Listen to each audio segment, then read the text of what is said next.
Welcome to another episode of Behind the Chateau Doors. In today's episode, I will be reviewing the Chateau Diaries Chateau Pantry Reveal. For those new here, I am a former Patreon member, and around 4 months ago, I began to see the cracks in all that is Chateau de la Lande. I am Australian, I swear, and if you don't like it, then you can just piss off. I do not have goals or aspirations with this channel. I am simply looking for a creative outlet to air my frustrations on the chateau, and I am going to do what bloody well pleases me. For those of you hoping I am not on tattle. I admit that I will skim the pages, but I do not engage with it because I can't be fucking arsed reading or writing all the shit that lot do. That's no shade. We all have to have hobbies, so you do what you do, booze. You may wonder, why do I speed up my voice? Because I watch YouTube in 1.75 speed, so if you don't like it, then go into playback and slow my voice down. Now onto today's episode. Stephanie is happy it's warm outside, probably because it is warmer outside than it is in that icebox she partially owns. And it's a good time to remove the bubble wrap from the trees as Jack Frost has finally buggered off. She's so excited because another grubby couple from some other channel has arrived to take the 3 spawns of Thor off her hands. Woohoo! Less feces on the cars. Natty pulls up from a visit into town, and if you're easily triggered, I suggest you look away right now, because the biggest scandal is about to rock the chateau since we learned a near 50-year-old woman was doing the rumpy-pumpy with a boy who was born in the late 90s. Let's pause and think about that for a second. He was born when the Spice Girls was telling us what we really, really want. I just hope he's giving Stephanie what she really, really wants. Zig-a-zig, ah. So apparently, with all the fucking tea towels they get from the gift grab, Natty couldn't take one to the boulangerie and wrap the breads in it. But instead, this B&B manager just plonks it on the back seat of the car. Well, here's my opinion. So fucking what? Excessive packaging is what's killing this planet, but the bloody tattlers are going batshit crazy about this. I don't get it myself, but it's probably because they're conditioned to see their food like Laura Palmer, dead and wrapped in plastic. Emily the volunteer proves that chickens do take a shit and squeeze out some free-range eggs. Well, they look delicious, and there's nothing nicer than an egg straight from a chicken's clacker. Stephanie continues her love fest and gushing with the 2 fellas taking the 3 spawns of Thor, and they're setting up a game plan for capturing the wild beasts. Poor little Stephanie is heartbroken. They're going, but Kirsty is over the fucking moon because they won't be destroying her veggie patch anymore. Dan's in the pantry finishing up the fire hazard of electrical works he's done, so the jack of all trades can add Sparky to it. He would be fined here in Australia for doing that shit work, but that's because our electricians have to be licensed. One of the birds is captured easily by Kirsty, the bird fucking whisperer, but they're struggling with the other 2. So it turns out Natty did something else besides bullying former residents and found some reflective tape online that stops the birds from shitting on cars. Well done, Natty. Well done, you. I expect the grannies will be adding that to their future Amazon orders to send over for the gift grabs. Stephanie is next seen on her way to Mummy's greenhouse to get some lettuce to eat with the eggs, and she's surprised to see the refugee watering the seeds. She interrogates the woman on Ukraine's national flower, which is apparently a sunflower. The refugee looks uncomfortable, so Stephanie turns away and collects some parsley and lettuce. She scarpers back to the kitchen, and we learn a second bird is captured.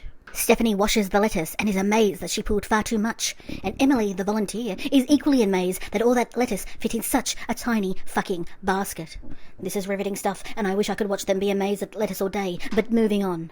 So Dan's popping off a cork to celebrate getting 10 million views on his channel, which isn't as hard to achieve as you think it is when you put out a video once a day. I congratulate myself for contributing to probably 300 of those views, so where's my fucking glass of bubbles for enduring them? Dan makes a comment about getting Amory's shirt off for his future vlogs, and Amory wants to laugh, but he first looks towards Natty, almost like he's seeking her approval to smile.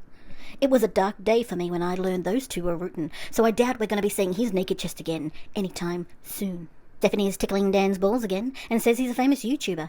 He hasn't even got 50,000 fucking subscribers. They really have no idea how small the whole Chateauverse is versus the rest of YouTube. A quick look on Social Blade reveals Dan's channel ranking is 325,458. So he's hardly up there with Mr. Beast. Everyone's glasses get chinked except for Stephanie and the visitor. I don't think it was intentional. I just think she forgot he was fucking there. Now back to the riveting letters, where Stephanie's added egg, olives, and mortadella. Well, that's 4 fucking things I love, so I have no complaints. Now finally, what we've all been waiting for, the arrival of the new fridges and freezer. Everyone on Tattle has been wondering what brand they will be. Well, I'll give you a heads up, they ain't a smeg. It's only just dawned on Stephanie that they may not fit through the door and will have to go through the pantry window. Usually when you buy a large appliance, you'll check the fucking measurements to make sure it will fit, but not this chatelaine. She's winging it. It's a tense moment here, ladies and gentlemen. Will they fit or not?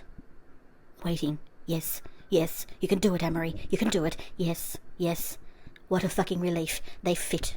So the two fellas from the other chateau are heading off, and we learn they couldn't catch the third peacock. Yet something else this chateau can't fucking complete. So they're going to come back another time. I doubt we'll see them again once they learn how much those birds shit. So Stephanie seems to think she needs to swap the door freezer around, and she goes and gets Cuz, because they use some different screw head she's never fucking seen before. So now we have a mini interview from Cuz asking Stephanie why she set up the channel.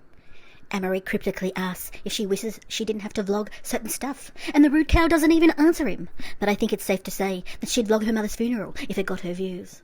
Now she's finished taking the door off the freezer, Stephanie regresses back into childhood and gets giddy at pulling plastic off the fridge and freezer. Is this woman nearly 50, or what? The Cuz and Stephanie are blown away by the ice cube tray. Don't they make ice in fucking France? Stephanie laments that the Americans watching will just wonder why they didn't get a freezer that auto-make ice. And Amory comes out with what I believe is the best comment of today's vlog. It would never fit in the hole. That's what she said. Now wait 1 fucking minute. Is that a durry behind Amory's ear? Yep, yes it is. Crikey, I can tell you right now, this bloke should have been Australian. If he ever wants to escape the chateau, give me a call, mate. We get a montage of her cleaning and stocking those €17 IKEA étagères, and she proves the breads they baked in the last video are going in the freezer for Easter. And we learn the fucking pantry isn't even finished. Something yet again incomplete at this fucking chateau. The fridges are well stocked with tonic water and cans of Pepsi, which she calls Coca-Cola. How the fuck does she not know the fucking difference? Now she shows the box wine, which being Australian comforts me greatly, as that is an Australian invention. Now we don't call it box wine in my neck of the woods, we call it cask wine, and it comes in a goon bag. I remember my first night on the goon. I was around 14 years old, sitting around a bonfire, and someone handed me a shiny bag and said, "Get on it." So I did. I wake up 3 hours later, and someone has thoughtfully put the goon bag under my head as a pillow.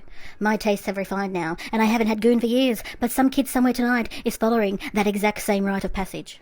Now we farewell Emily, the knitting volunteer, and Stephanie goes upstairs for a fucking cup of tea. Usually my teas are made in me fucking kitchen, and we learn yet again Stephanie has failed to complete a task as she forgot to take the bubble wrap off the trees.